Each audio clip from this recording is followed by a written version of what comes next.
Hare Krishna. Today we'll be discussing Srimad Bhagavad Gita as it is, chapter 18 of text 66 translation.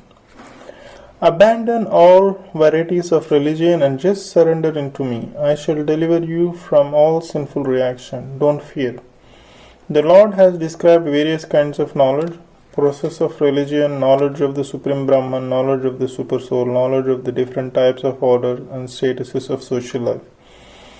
Knowledge of the renounced order of life, knowledge of non-attachment, sense and mind control, meditation, etc. He has described in so many ways different types of religion. Now, in summarizing Bhagavad Gita, the Lord said that Arjuna should give up all the processes that have been explained to him. You should simply surrender to Krishna. That surrender will save him from all kinds of sinful reactions, for the Lord personally promises to protect him.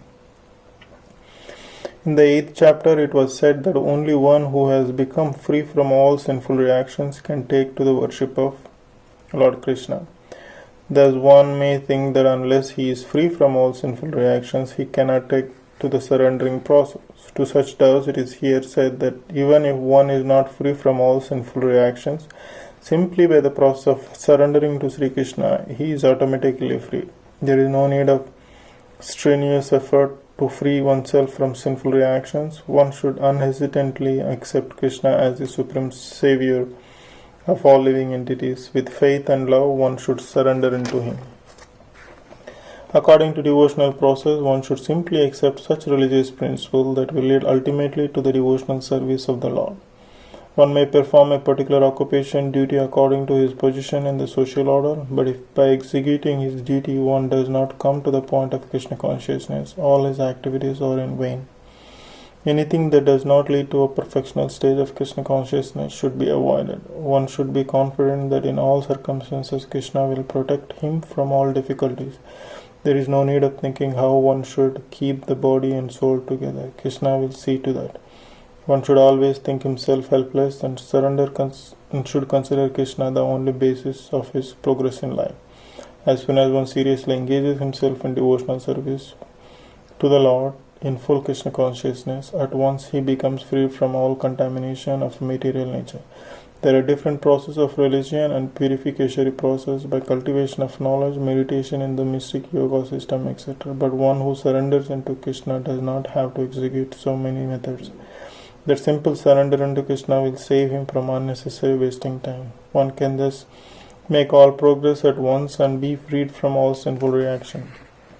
One should be attracted to the beautiful vision of Krishna. His name is Krishna because he is all attractive. One who becomes attracted by the beautiful, all-powerful, omnipotent vision of Krishna is fortunate. There are different kinds of transcendentalists. Some of them are attached to the impersonal Brahman vision, and some of them are attracted by the super soul feature. But one who is attracted to the personal feature of Supreme Personality of Godhead, and above all, one who is attracted to the Supreme Personality of Godhead as Krishna himself, is the most perfect transcendentalist. In other words, devotional service to Krishna in full consciousness is the most confidential part of knowledge. And this is the essence of the whole Bhagavad Gita. Karma yogis, empiric philosophers, mystics, and devotees are all called transcendentalists, but one who is a pure devotee is the best of all. The particular word used here is mashu. Don't fear, don't hesitate, don't worry, or very significant. One may be perplexed as how one can give up all kind of religious forms and simply surrender into Krishna, but such worries is useless. Text 67 translation. This confidential knowledge may not be explained to those who are not austere or devoted or engaged in the devotional service, nor to one who is envious of me.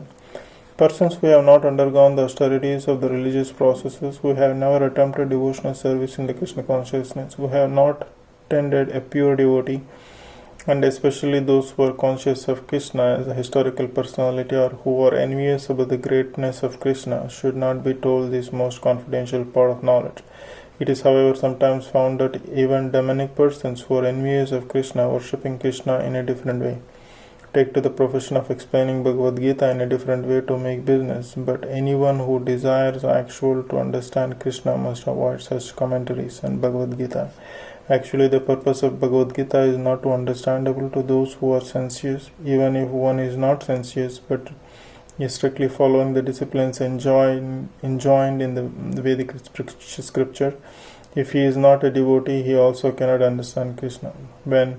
Even when one posts himself as a devotee of Krishna but is not engaged in Krishna consciousness activity, he also cannot understand Krishna. There are many persons who envy Krishna because he has explained in Bhagavad Gita that he is the supreme and that nothing is above him or equal to him. There are many persons who are envious of Krishna. Such persons should not be told Bhagavad Gita, for they cannot understand. There is no possibility of faithless persons understanding Bhagavad Gita and Krishna without understanding Krishna from the authority of the pure devotee. One should not try to comment upon Bhagavad Gita. Text 68 translation. For one who explains the supreme secret to the devotees, devotional service is guaranteed, and at the end he will come back to me. Generally, it is advised that Bhagavad Gita be discussed among the devotees only, for those who are not devotees will neither understand Krishna nor Bhagavad Gita. Those who do not accept Krishna as he is and Bhagavad Gita as it is should not try to explain Bhagavad Gita whimsically and becomes offenders. Bhagavad Gita should be explained to persons who are ready to accept Krishna as the Supreme Personality of Godhead. It is a subject matter of the devotees only and not for a philosophical speculation. Anyone, however, who tries sincerely to present Bhagavad Gita as it is will advance in devotional activities and reach the pure devotional state of life. As a result of such pure devotion, he is sure to go back home, go back to Godhead. Thank you, Krishna. Text 69 translation. There is no servant in this world more dear to me than he, nor will there ever be one more dear. Text 70 translation. And I declare that he who studies these sacred conversations worship me by his intelligence. Text 71 translation. And one who listens with faith and without envy becomes free from sinful reaction, attains to the planets where the pures dwell.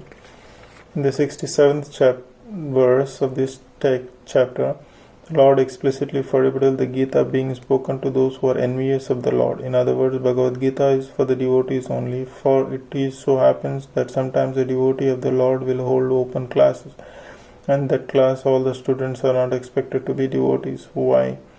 Why do such persons hold open class? It is explained here, although everyone is not a devotee, still there are many men who are not envious of Krishna. They have faith in him and the Supreme Personality of Godhead. If such person hear from a bona fide devotee about the Lord, the result is that they become at once freed from all sinful reactions, and after that attain to a planetary systems where all the righteous persons are situated. Therefore, simply by hearing Bhagavad Gita, even a person who does not try to be a pure devotee attains the results of righteousness activities. Thus, a pure devotee of the Lord gives everyone a chance to become free from all sinful reactions and to become a devotee of the Lord. Generally, those who are free from sinful reactions or righteous, such persons very easily take to Krishna consciousness. The word Punya Karmanam is very significant here. This refers to the performance of a great sacrifice. Those who are victorious in performing devotional service but who are not pure can attain the planetary system of the pole star or Dhruvaloka, with Dhruva Maharaja presiding. He is a great devotee of the Lord, and he has a special planet which is called a pole star. Text 72 translation. O conqueror of wealth, Arjuna, have you heard this attentively with your mind, and are your illusions and ignorance now dispelled? The Lord was acting as the spiritual master of Arjuna, therefore it was his duty to inquire from Arjuna whether he understood the whole Bhagavad Gita in its proper perspective. If not, the Lord was ready to re-explain on any point, or the whole Bhagavad Gita if so required. Actually, anyone who hears Bhagavad Gita from a bona fide spiritual master like Krishna or his representative will find that all his ignorance is dispelled. Bhagavad Gita is not an ordinary book written by a poet or a fiction writer. It is spoken by the Supreme Personality of Godhead. Any person, if he is fortunate enough to hear these teachings from Krishna or from his bona fide spiritual representative, is sure to become a liberated person and get out of the darkness of the ignorance. Text 73. Arjuna Vacha. Arjuna said, My dear Krishna, O infallible one, my illusion is now gone. I have regained my memory by your mercy, and I am now firm and free from doubt, and I am prepared to act according to your instructions. the constitutional position of a living entity represented by Arjuna, in that he has to act according to the order of the Supreme Lord. He is meant for self-discipline. Sri Chaitanya Mahaprabhu says that the actual position of a living entity is that of eternal servant of the Supreme Lord. Forgetting this principle, the living entity becomes conditioned by material nature. But in serving the Supreme Lord, he becomes the liberated servant of a God. The living entity's constitutional position is to be servitor. He either has to serve the illusionary Maya or the Supreme Lord. If he serves the Supreme Lord, he is in his normal condition. But if he prefers to serve the illusionary energy, external energy, then certainly he will be in bondage. In illusion, the living entity is serving in the material world. He is bound by his lust and desires, yet he thinks of himself as the master of the world. This is called illusion. When a person is liberated, his illusion is over, and he voluntarily surrenders into the Supreme to act according to his desire. The last illusion, the last snare of Maya to trap the living entity in the proposition that he is God. The living entity thinks that he is no longer conditioned soul but God. He is so unintelligent that he does not think that if he were God, then how could he in doubt? That he does not consider so that in the last snare of illusion, actually to become free from illusionary energy is to understand Krishna, the Supreme Personality of Godhead, and agree to act according to his order. The word moha is very important in this verse. Moha refers to that which is opposed to a knowledge. Actually, real knowledge is the understanding that every living entity is the eternally servitor of the Lord. But instead of thinking oneself in that position, the living entity thinks that he is not servant, that he is the master of this material world, for he wants to lord it over the material nature. That is his illusion. This illusion can be overcome by the mercy of the Lord or by the mercy of a pure devotee. When that illusion is over, one agrees to act in Krishna consciousness. Krishna consciousness is acting according to Krishna order. A conditioned soul illusioned by the external energy of material nature does not know that the Supreme Lord is the Master who is full of knowledge and who is the proprietor of everything. Whatever he desires, he can bestow upon his devotees. He is the friend of everyone and he is especially inclined to his devotee. He is the controller of his material nature and of all living entities. He is also the controller of the inexhaustible time, and he is the full of all opulences and all potencies. The Supreme Personality of Godhead can even give himself to the devotee. One who does not know him is under the spell of illusion. He does not become a devotee, but a servitor of Maya. Arjuna, however, after hearing Bhagavad Gita from the Supreme Personality of Godhead, became free from all illusion. He could understand that Krishna was not only his friend, but the Supreme Personality of Godhead, and he understood Krishna factually. So to study Bhagavad Gita is to understand Krishna factually.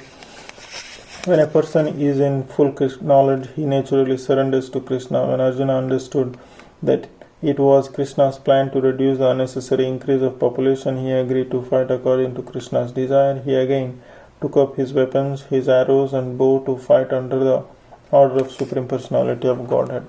Which ends the text 73 explanation. Hare Krishna. Keep listening. Thank you so much.